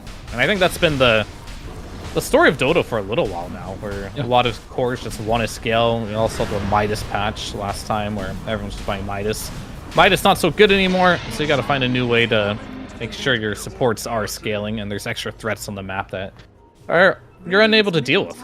because it's kind of easy to play Dota if there's like one objective, right? Oh, we just have to kill this troll, right? And then if you can manage to do that, you just win the fight. That's a very simple game plan. But when you have to like, all right, we have to deal with the Huskar and the Magnus and the DK. Maybe we can do that in some capacity, but we also have to deal with this Hoodwink. Then it becomes very difficult to make a decision on who do you go for first. Look at the decision from Navi Jr. They're actually going to take the fight outside the base. It's do or die. Will it work out though? This Katomi first. I'm down. All right. I mean, Hoodwink's going to be able to scout out this position he's from missing Navi Jr. Oh my god. All right. So yeah, you get that MKB now. Like he's pit stopping now. That's the Hoodwink right now. Scurry evasion, right? It gives you a base 30%. Get the talent, it's plus 40% on top of that. So if he presses Scurry, he's next to a tree, he's just got 70% evasion. Like, why not? Oh, not the banner. It's gone. That's why you put it in your base on the tier 3. Are they going to cliff him? Oh, he got clipped! I mean, they're going to chuck Niku in, at least got the juice. He's able to get a little bit of right-click damage out, but Watson, keeping out. He finds 2 supports in the back line. He's got the refresher shot as well. Second round of the RP. Troll's gone without a buyback. Niku and PML, they'll make it back inside the base. It's not going to matter, though. You got a buyback out of the Grimstroke, but, I mean, Anti, they can still walk it up. How do you defend this one? It's all up to Niku and friends here. But especially with having to pop a BKB defensively like that from PMA. It's going to be unavailable for him now. No one almost catching up to Niku. Nice slide dodge. It's not really going to matter in the end. Can rend them over to get some distance away, but these are heroes without buyback, and you're going to be playing up against Megas, and they don't even want to have to go up against them. G's are going to get dropped, and we have another series where it is a very dominant victory. The boys who have won, in this case, it's going to be NCD with the 2-0 fashion over Navi Jr. Yeah, I mean, I think we're starting to see the strong teams of the region and the teams that are like going to be less strong. These are 2 series we covered today where just dominating 2-0s, like Tundra easy 2-0, Entity easy 2-0 here. Neither of these games are really close. I'm just a little sad to see from Navi Jr. here. They lost in the same way. Well, I guess the other series we watched today too, they lost in the same way twice too. So I guess some of these teams, like, they're kind of showing that they have their strats, they have their ideas, and they, at least if they are going to lose to these premier teams, they're going to lose doing what they practice or what they think is good. But now is the time to look at the footage, look at the tape, and be like, okay, things didn't work out, and make some adjustments, because I guarantee you this is not going to work going forward. You can't just early pick this Ember, get exposed like this. We saw earlier today, what was it? It was like the Darkseer bounty, and like, yeah, we're just running the same strat, getting stomped in the same way 2 times in a row. They got to go back, look at the footage, come up with new strats, and maybe just have more versatility going against some of these tier 1 teams. Yeah, well, I guess the thing for Tickles is they played our first series, so they had a really long break until the next series coming up. Yep. And you know, for these boys now on Navi Junior, we do still have another very long break as well. It's going to be about 2 hours and a little bit over. So at least Navi Junior, they'll be able to take some time, potentially, talk it out, go over some replays real quick. They are going to need to come back with a different strategy though, because obviously this one versus the boys on Entity just wasn't up to the par which was required for them to be able to get this first series victory. So we got one more series today. It's going to be down to the little bracket, though. So 2 teams will be eliminated already to start in day 1 of the Western Europe closed qualifiers for ESL 1 Birmingham. Like I said, though, it's going to be a very long break. But when we come back, we're going to have our last series of the night. We'll see you guys in a little bit.